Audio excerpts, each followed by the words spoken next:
Então vamos lá, do Momentos de Esperança, canal de Deus. É sempre abençoada a doação. De qualquer forma que seja feita, ela atinge o destino, enriquecendo de alegria aquele a quem se dirige. É melhor, porém, quando se faz acompanhar pela alegria do ofertante, pois que o felicita igualmente. Há quem doe como se estivesse desobrigando-se de um desagradável dever, assim como outro que o faz assinalado por injustificável mágoa. Existem pessoas que dão, especulando e aguardando receber de volta algo melhor, da mesma forma que outras o fazem constrangidamente. Seja tua a doação livre e rica de gozo, porquanto, da mesma maneira que ofertares, assim o receberás. Observa a tua atitude quando dás. Examina-a cuidadosamente e descobrirás logo depois outras oportunidades para prosseguires fazendo a tua dádiva, que pode ser o pequeno tempo de atenção que cedas a um aflito, ou a tua energia socorrista, ou ainda a tua provisão material. O hábito de dar ensinar-te-á a bênção da autordoação ou contribuição planificadora. Quando dás com alegria, a lei de Deus, perfeita em todas as suas manifestações, cumpre-se através de ti, pois que se exterioriza clara e ordosa como expressão de fé e amor. Assim, comparte livre e incondicionalmente a tua dádiva com o teu próximo, alegrando-te com a recompensa de paz que fruirás. A elevada ação de quem doa, dele faz um canal pelo qual passa o bem de Deus na direção de todas as criaturas. No mundo que se caracteriza pelas necessidades e pedidos, torna-te doador do bem incessante, feliz pela oportunidade de repartir. A tua aura de generosidade se exterioriza e atrai todos aqueles que se encontram em carência, confiantes de que, na aspereza da luta que travam, não lhe faltará o socorro para tornar-se completos. Nada melhor do que ser canal de Deus. Luta e insiste a fim de prosseguires como instrumento da divindade, atingindo o clímax, quando te tornares maleável e de fácil acesso para a finalidade do amor. Que assim seja. Obrigado. Então vamos para a nossa sequência de estudo, né? A questão 307 do Livro dos Espíritos, né? Exatamente. Então vamos lá à leitura, hoje do Livro dos Espíritos. Parte 2ª, capítulo 6 da vida espírita, a questão, como já foi dita, o número 307. A pergunta: como é que o espírito se lhe desenha na memória sua vida passada? Será por esforço da própria imaginação ou como um quadro que se lhe apresenta à vista? Respondendo: de uma e outras formas, são-lhes como presente todos os atos que tenham interesse em lembrar-se. Os outros lhe permanecem mais ou menos vagos na mente, ou esquecido de tudo. Quanto mais desmaterializado estiver, tanto menos importância dará às coisas materiais. Essa a razão, porque muitas vezes evoca um espírito que acabou de deixar a Terra e verifica-se que não se lembra do nome das pessoas, que eles eram caras, nem tem uma porção de coisas que te parecem importantes. É que tudo isso pouco lhe importa. Ou melhor, é que pouco lhe importando. Logo caiu em esquecimento. Ele só recorda perfeitamente bem dos fatos principais que concorrem para a sua melhoria. E aqui não tem, aqui não está essa lição não. 307 terminou na semana passada. Então, lembrando do passado, passa para cá, por favor. Desculpa, eu esqueci de pegar o outro. Deixa eu botar aqui. Eu tenho que providenciar demais, pois. Aqui. Então vamos lá. E Vicente Carvalho respondeu sobre essa leitura das perguntas que me fizeram. De pessoas que são evangélicas, eu conheci a mãe dela, eu não sabia que era espírita, era evangélica. Aí foi que, desculpa, hoje não está pensando. Eu não errei na educação do meu filho. Que eu sendo espírita, mas eu não compreendei estar dentro de uma casa espírita, mas sempre eduquei meu filho a seguir o caminho de Deus. Parabéns. Você já passa aí para o Estado de Foca. Então vamos lá. Do livro Filosofia Espírita, ditado pelo Miramês, lembrando o passado. Lembra-se do passado. Lembrar-se do passado é uma arte, se não um dom, que pode se desenvolver de acordo com as necessidades da alma. A natureza, acionada pela força de Deus, não perde tempo. Ela ajuda na semeadura e serve de agente na colheita, quando isso é necessário ao espírito. Precisamos entender essa ciência, porque ela nos ajuda a viver melhor, mostrando-nos os caminhos da felicidade. A nossa consciência grava tudo, todos os fatos que ocorrem conosco em todas as reencarnações, por processos tais que o homem, cuja percepção ainda não foi suficientemente desenvolvida, não consegue compreender. Quando o espírito precisa lembrar-se de alguma coisa para o seu benefício, o instrumento para tal é a vontade. Todavia, essa vontade deve ser adestrada na ciência do amor. Isso quer dizer que não é somente a consciência que grava os nossos fatos. Eles ficam escritos igualmente no exterior pela sensibilidade do éter cósmico, obediente aos nossos pensamentos. A linguagem não é corno. A linguagem não é corno. Aqui se conhece. São imagens que dizem tudo o que dizemos. Ô Carlos, só dá uma voltinha ali antes aí, que ele fala que além da nossa consciência, a atitude está gravada no éter. O que seria esse éter? É o princípio universal de que é materializado, que é feito tudo. Então dá até para a gente entender que todo esse histórico nosso é gravado. Se a gente consegue gravar numa película, imagine o Criador o que pode fazer com isso. Isso ele fala que isso aí se submete à nossa vontade. Nós podemos recorrer de acordo com a nossa vontade. E às vezes a gente não sabe que tem essa possibilidade, né? A vontade é uma coisa que muitas das vezes a gente tem até de forma inconsciente. E a gente tem que arrumar situações para acionar essa vontade.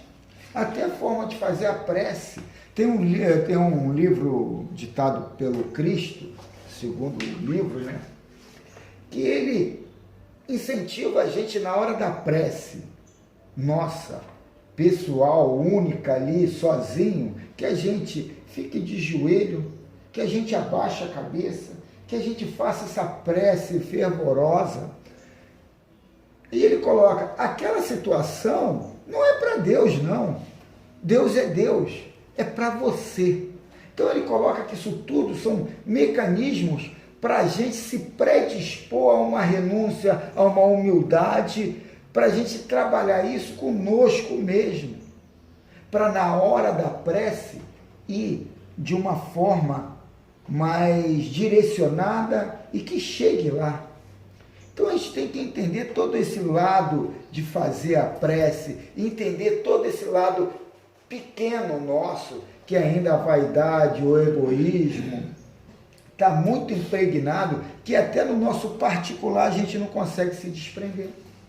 Então, todo esse mecanismo para na hora da prece, a gente tem que criar esses trejeitos para a gente se libertar dessa vaidade, dessa projeção da autopessoa. Então, que a gente possa ali se renunciar a isso tudo e fazer uma prece desapegado, desarmado, e que aquela mensagem vá de uma forma positiva. E aí, nessa forma positiva, a gente pode receber exatamente o que está pedindo e saber exatamente o que está pedindo, o que quer receber. Porque até na hora de pedir, às vezes, a gente não sabe projetar o que queremos. E em cima disso, vai umas necessidades desnecessárias, né?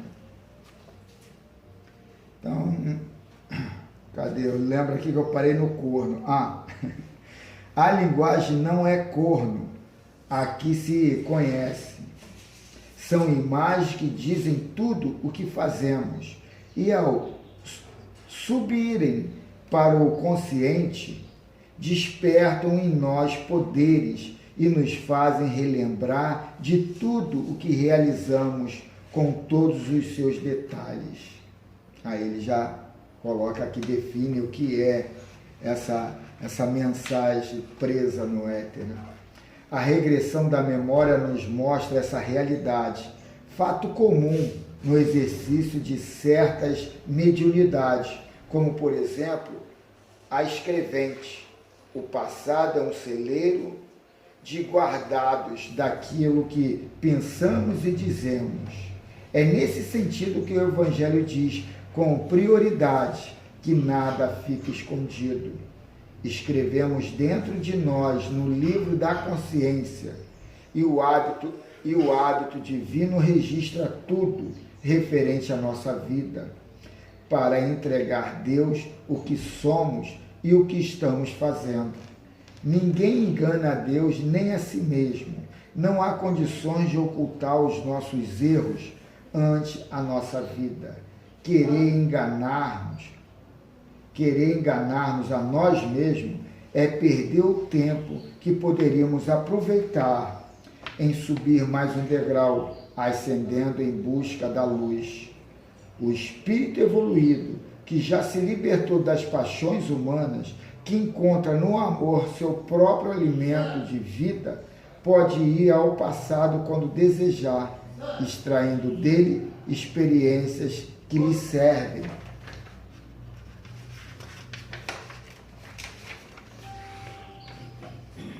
Para maiores esclarecimentos. Assim, ele aprendeu a não julgar os outros pelos erros cometidos, porque também errou no passado. Ele se lembra sempre da advertência de Jesus, que disse: não julgueis para não seres julgados. Alguns pensam que, desde quando o espírito se encontra desencarnado, ele se lembra de tudo, de todas as vidas passadas. É um engano. O processo de lembranças é de acordo com as necessidades da alma. Para isso existe alguém que regula as nossas lembranças. É, pois, tornar-nos a falar uma ciência divina com sublime força para despertar as criaturas. O que provoca o esquecimento do passado é a ignorância das leis espirituais, e o processo da gravação na consciência ainda é primária para as devidas relações no que tange a todas as particularidades da escrita interna no livro da consciência. Quando os fatos caem no esquecimento, é porque a sua lembrança pode nos fazer mal. Se teimarmos buscando aqui e ali meios para a regressão da consciência, podemos nos encontrar com o monstro que devora a nossa alegria. A natureza é sábia e vem nos instruindo proporcionalmente, de acordo com as nossas necessidades. Toda violência adultera a verdade, e a verdade desvirtuada nos traz problema de difícil reparo. Quando vier a ideia de vasculhar o passado por mera curiosidade, procuremos as lições do presente, entregando-nos a construir, ampliando as forças para amar, perdoar e servir, que nesse caminho as forças libertadoras vão se chegando com a sementeira da alegria, e o porvir será encarado como a meta da felicidade. Devemos nos lembrar das reformas que temos a fazer agora e não nos deixar ficar somente nas lembranças. Hajamos.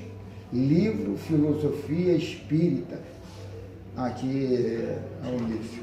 Hajamos, que assim seja. Então, e essa parte de baixo aqui? Isso aí depois eu gostaria de ver mais adiante. Tá. Então eu trouxe também uma mensagenzinha. Alguém quer falar alguma coisa antes do Carlos partir para o segundo livro? A respeito do que a gente leu aí? Deixa eu ver onde. Normalmente o segundo livro está preso a esse aí. É, tá, falar, fica à vontade. É para reforçar o que foi dito aqui, né? Esse aqui é o livro de um modo de entender, uma nova forma de viver. É a lição número 6, conscientização. Eu ia trazer, eu estava em dúvida se eu lia a número 6 ou a número 7, mas de repente a número 7 dá para a semana que vem. Que é, esse tema continua, né? E é extensa a número 7. Essa daqui é bem sucinta. A mensagem está presa ao versículo 20 do capítulo 14 de João. Nesse dia compreendereis que estou em meu Pai, e vós em mim, e eu em vós. Aí vamos aqui à dissertação do Hamed sobre esse versículo. E sobre esse conceito, né, de memorizar o passado. Quando não visualizamos os nossos erros, não admitimos que somos nós que produzimos as nossas dores. Quando não percebemos que nossos inimigos residem em nossa casa mental, apontamos os outros como a causa de nossos dissabores. Quando não permitimos mudança no mundo interior, exigimos mudança no mundo exterior. Era mais ou menos isso que eu quis dizer para o irmão ontem. Quem se conscientiza do processo das leis divinas entende a dor e encontra seu valor de contribuição para o engrandecimento da própria existência. Todas as experiências, positivas ou negativas, nos ensinam algo. Basta estarmos dispostos a aprender. Nossas escolhas podem nos livrar ou não do cárcere da escravidão emocional.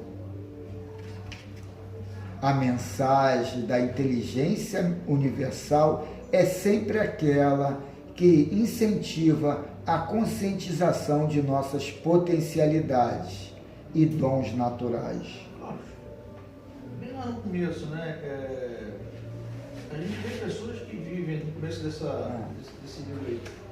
As pessoas vivem, até a gente estava conversando há pouco aqui, reclamando de tudo está errado, nada está bom, e O bom de você estar dentro da doutrina espírita é que uma das primeiras lições que fica para você, né, é que ninguém é culpado dos teus problemas, das tuas dificuldades, né?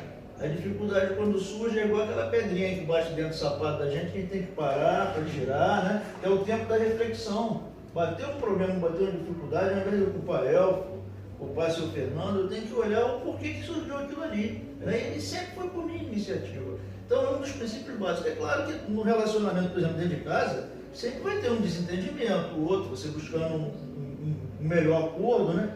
Mas, no geral, né, a gente que é espírita, a gente não para mais para reclamar de uma doença que chegou na vida da gente, de um revés financeiro, né, até mesmo de uma desavença que surja, né? Porque a gente sabe que foi a gente que deu início àquilo ali. Então, o legal da doutrina espírita, eu acho que é por aí, né? O que a gente tem que ter é esse hábito de se atualizar, porque às vezes é uma verdade tão assustadora que a gente procura colocar de lado, procura não se antenar tanto, e aí procura também achar os responsáveis pela nossa falência.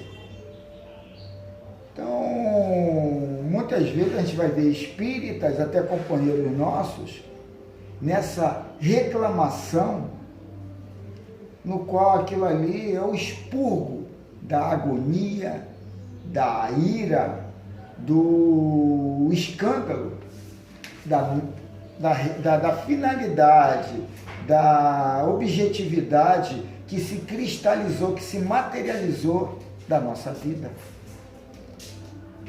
E nisso tudo, o legal é a vida física. Como o Criador teve essa inteligência de criar uma realidade para nós aqui encarnados, ilusória, mas tão concreta, que essa percepção a gente tem que se interiorizar dentro de nós mesmos para não perder o foco. Só que o corpo e o meio social nos jogam para um lado dessa percepção errônea, essa percepção materialista. E a gente tem que lutar até contra nós mesmos, o nosso corpo físico, a nossa inteligência do que aprendemos numa sociedade materialista. Então a gente tem que ter essa percepção do que o Cristo. Estamos no mundo, mas não somos desse mundo. A gente tem que entender esse processo intrínseco e intrípito. Quer dizer, eu estou ora dentro e ora fora. Eu estou numa situação que muitas das vezes eu não faço essa sincronização. Por quê? Porque eu me deixo apegar, me contaminar pelo exterior. E eu não consigo me vincular ao que eu acho que é real, que é o interior, que é o que está em mim. E eu não consigo nem enxergar o que está dentro de mim. Quem sou eu, né? É uma coisa que você às vezes, eu não sei se é um delírio, entendeu? Se é uma realidade. Você tem que passar por esse processo. Por quê? De estar aqui na matéria, né? De passar por tudo esses reveses, também por coisas boas, né? E porque daqui a pouco você vai sair dessa situação. Você não vai ter mais a necessidade de estagiar em planos inferiores. Físico mesmo, né? Você vai estar mas nessas altas paragens aí, é você que cria. É você que cria o teu ambiente, entendeu? Então, se você não tiver uma experiência, uma capacidade, né, à altura, você não chega lá. Enquanto você não tiver essa condição de desprendimento, enquanto você não for solidário, né, enquanto você não for uma ameaça à ordem, né, você vai ter que estar aqui na Terra. Você tem que vir, ou em planos semelhantes à Terra.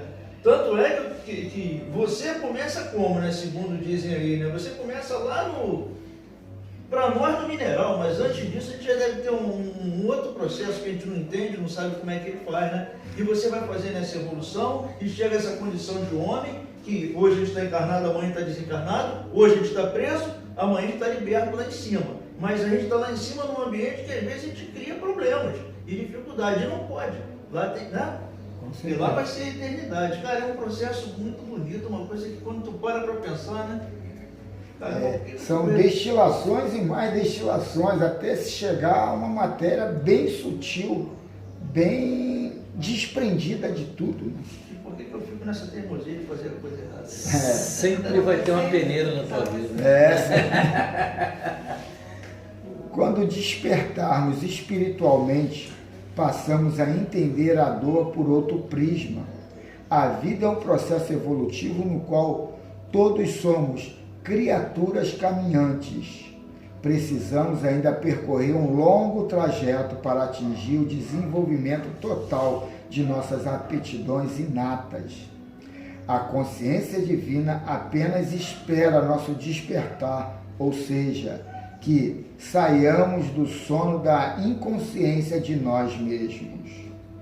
O ser inconsciente é uma criatura renovada. O ser consciente é uma criatura renovada pela experiência interior. Pode falar. Aí você, né, vai lá no Cristo, né?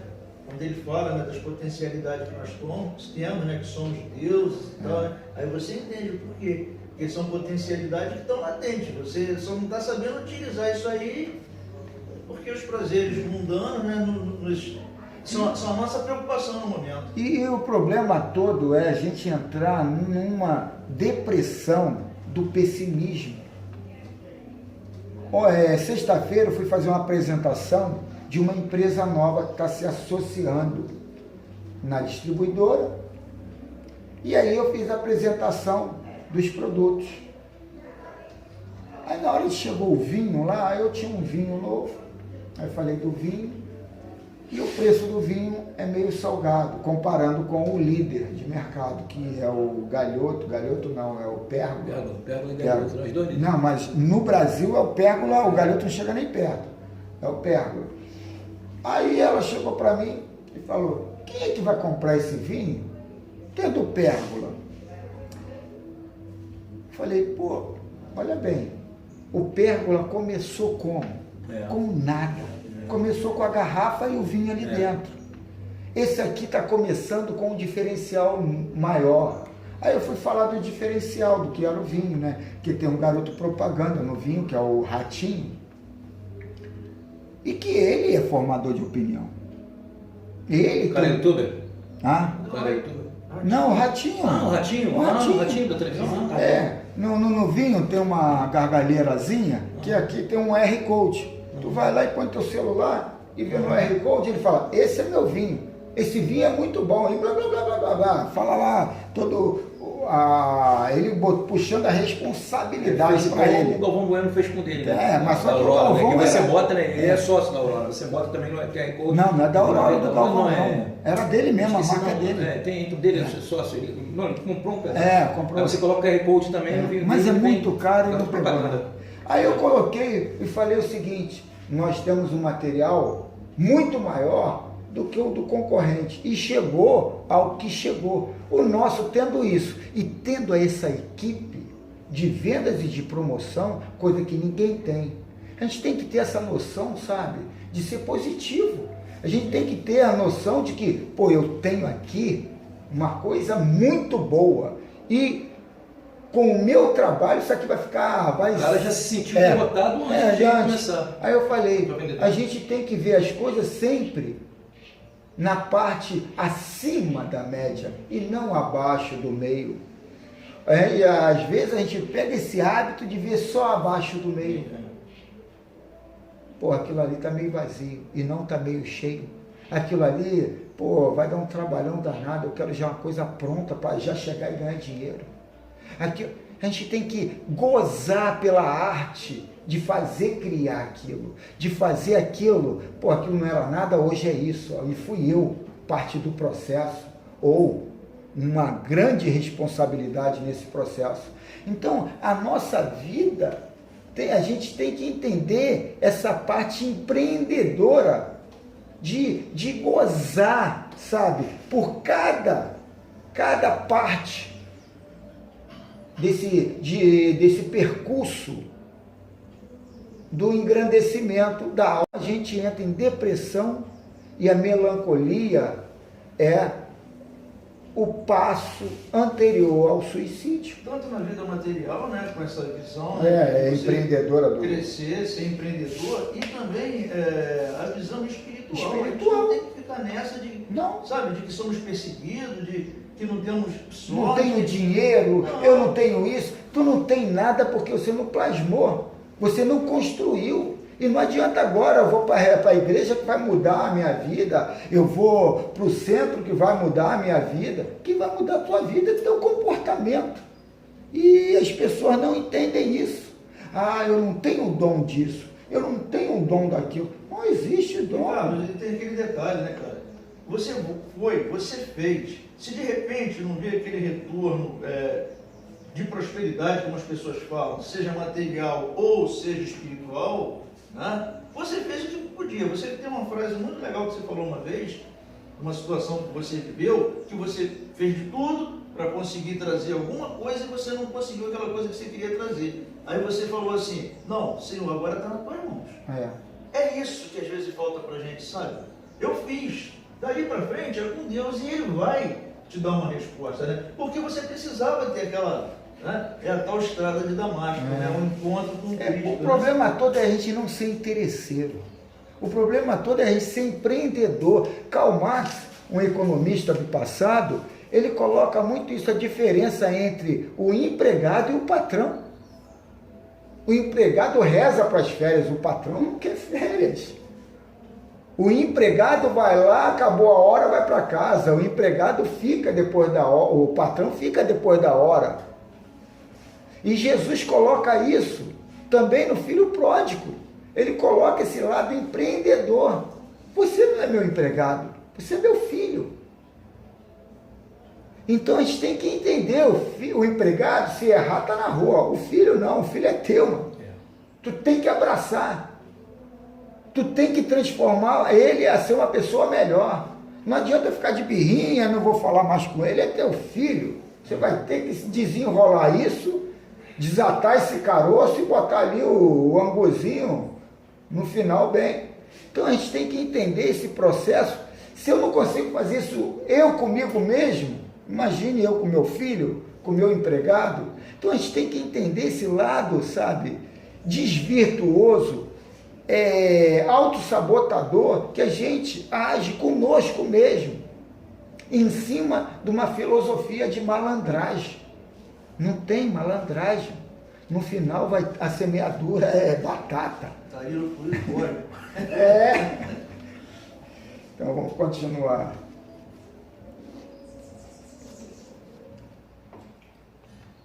Vou voltar aqui onde está marcado, que eu não sei onde eu parei. O ser consciente é uma criatura renovada pela experiência interior.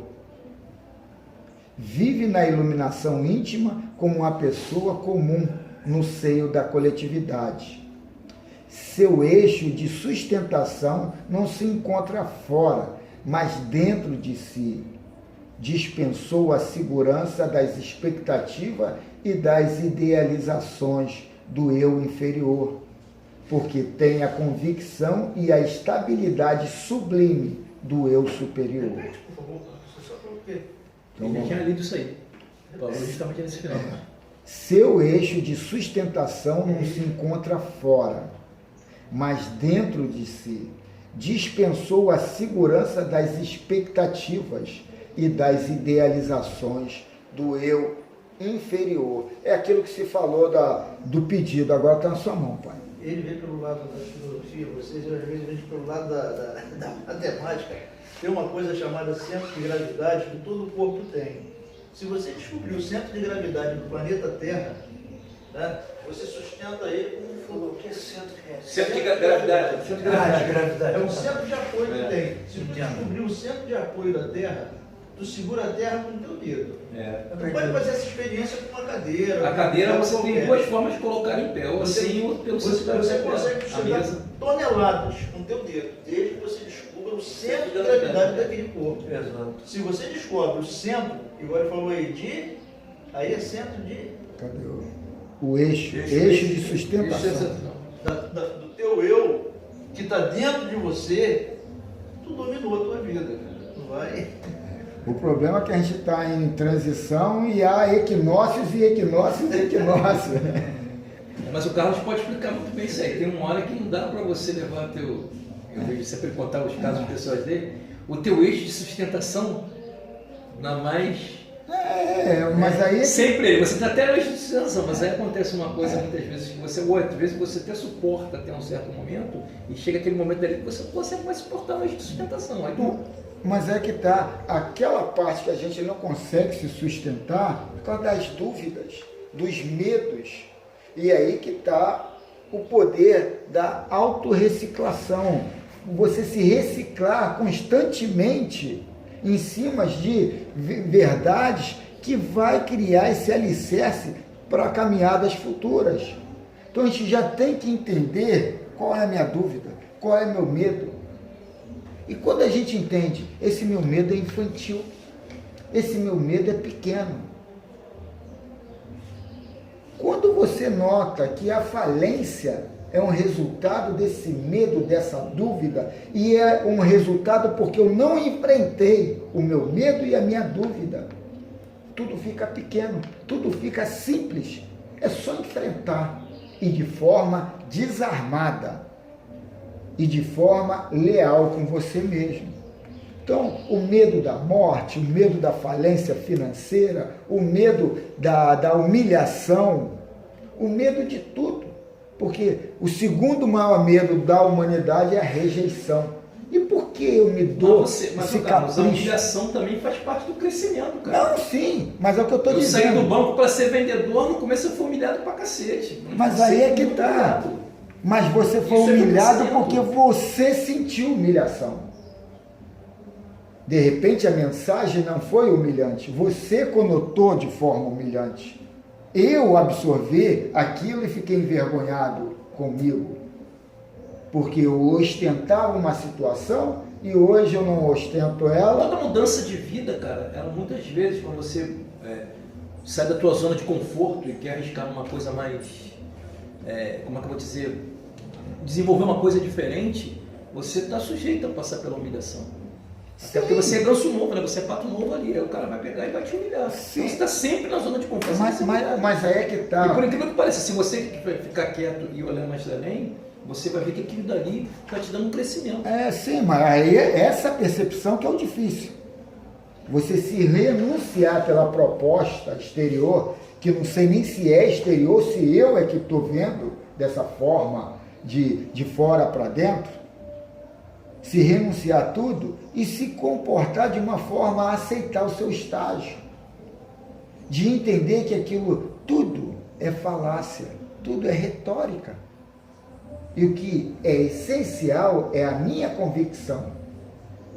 Então, ter essa percepção é difícil e por isso se reciclar toda vez na matéria no qual a gente acredita, no qual a gente segue, é muito necessário para não entrar nessa vibe de ser humilhado, de ser pequeno, de ser isso. Eu agora estou nessa dieta que eu perdi quase a metade da proporção que eu tinha e vem todo mundo falando, blá, blá, Tu tá encolhendo. Cara, eu estou me sentindo bem pra caramba.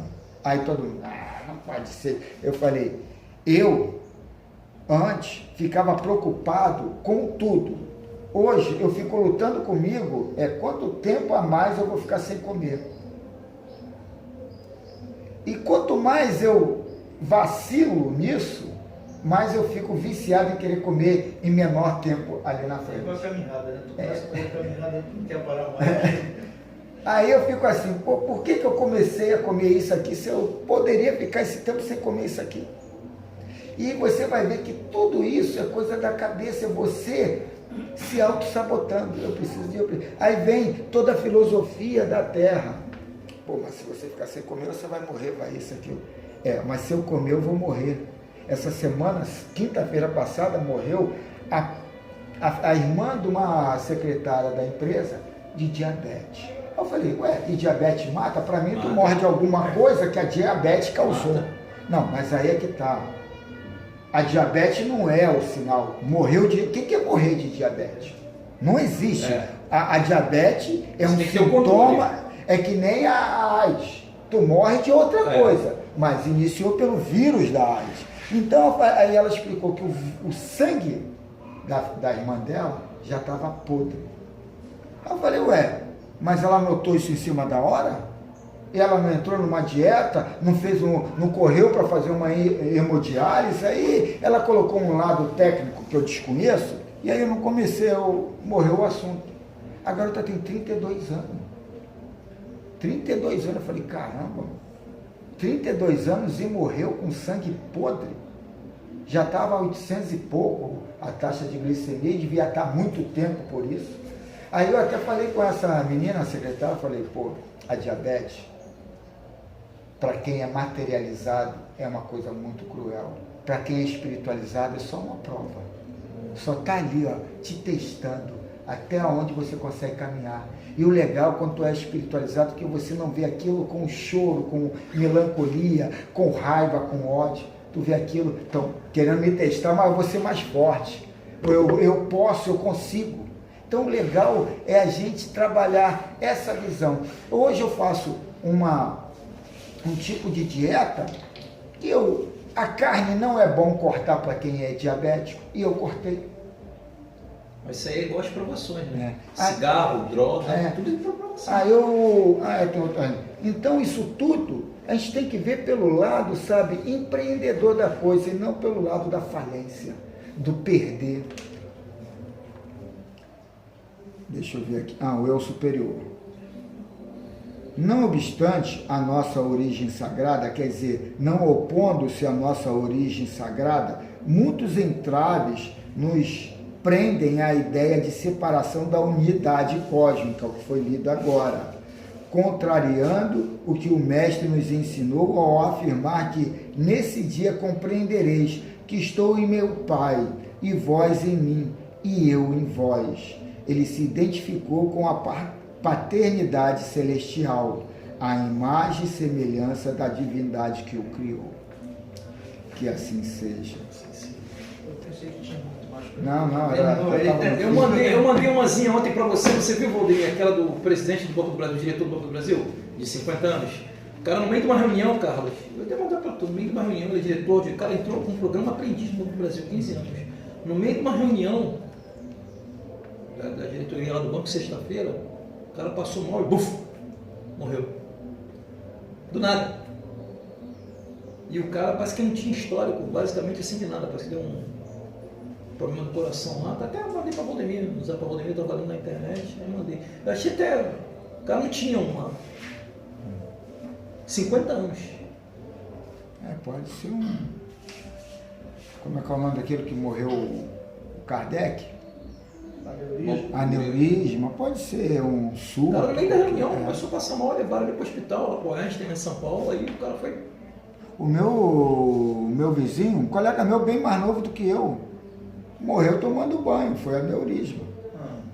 Morreu tomando banho. A mulher dele foi no banheiro e estava lá caído, estava morto.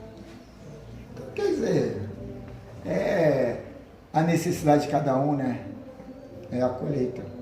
Ô Valdemir, o que lê aqui agora? Sim, só para fechar esses dois trechos aí, que é ditado por Emmanuel, eu perdi o livro onde foi extraído. Instruções de Emmanuel a respeito do esquecimento, recordação do passado. O ouvido temporário é o título. Aí vamos lá, é o item 3. E as recordações. Ele vai falar do esquecimento, do passado e da recordação. Recordações é o item 4. Técnica, no espírito. Então vamos lá, o ouvido temporário. O esquecimento, nessas existências fragmentárias, obedecendo às leis superiores que presidem ao destino, representa a diminuição do estado vibratório do espírito em contato com a matéria. É interessante a gente entender isso, que o esquecimento está relativo a essa existência fragmentária, quer dizer, a gente tem a vida é única, mas a gente tem uma vida fragmentada nessa encarnação, que a gente está limitado pela a entrada no corpo físico, pelo estágio vibratório da coletividade, por muitos fatores, né? Então, vibratório do espírito, em contato com a matéria.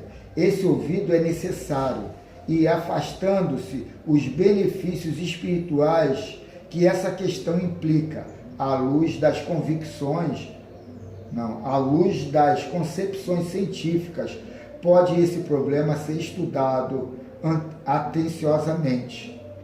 Tomando um novo corpo, a alma tem necessidade de adaptar-se a esse instrumento. Precisa abandonar a abordagem dos seus vícios, dos seus defeitos, de suas lembranças nocivas, das suas vicissitudes nos pretéritos tenebrosos. Necessita de nova virgindade. Um instrumento virgem lhe é então fornecido. Os neurônios desse novo cérebro faz a função de aparelhos quebradores da luz. O sensório limita as percepções do espírito e somente assim pode o ser reconstruir o seu destino, para que o homem colha benefícios de sua vida temporária. Faz-se necessário que assim seja.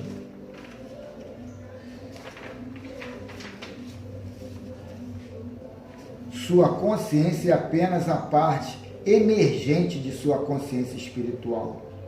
Então, sua consciência é apenas a parte emergente de sua consciência espiritual.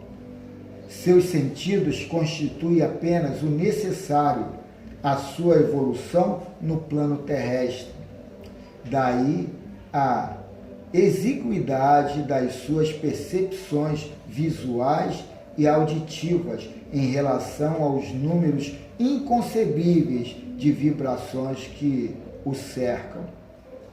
Então ele coloca que todas as nossas aptidões ainda é limitada. A gente pode mais. A gente tem ali ações presas, predispostas. Basta a gente estar em condições de usá-las, né? Mas isso aí vai ser situações a desenvolver. E esse mundo aqui físico é perfeito para a nossa mudança para melhor, desde que a gente trabalhe de início o que já foi dado, e depois essas predisposições vão ser acionadas por nós mesmos por uma necessidade maior de crescimento, na qual de início não era necessário. Depois, com o nosso desenvolvimento acima da média, a gente criou ou foi chancelado para a gente essa possibilidade de trabalhar essas potencialidades novas nessa encarnação, né? Então vamos agora às recordações. Aí já é o item 4 desse livro, depois tu põe um livro. Todavia, as recordações. Todavia, dentro dessa obscuridade requerida pela sua necessidade de estudo e desenvolvimento, experimenta a alma, às vezes, uma sensação indefinível. É uma vocação inata que a impele para esse ou aquele caminho. É uma saudade vaga e incompreensível que a persegue nas suas meditações. São os fenômenos introspectivos que a assediam frequentemente. Isso aqui é fato, né? Nesses momentos, uma luz vaga da subconsciência atravessa a câmara de sombras imposta pelas células cerebrais, e através dessa luz coada entra o espírito em vaga relação com o seu passado longínquo. Tais fatos são vulgares nos seres evolvidos, sobre quem a carne já não exerce atuação invencível. Nesses vagos instantes, parece que a alma encarnada ouve o tropel das lembranças que passam em revoada aversões antigas, amores santificantes, gostos aprimorados, de tudo parece uma fração no seu mundo consciente. Mas faz-se necessário olvidar o passado para que se alcance êxito na luta. Emmanuel.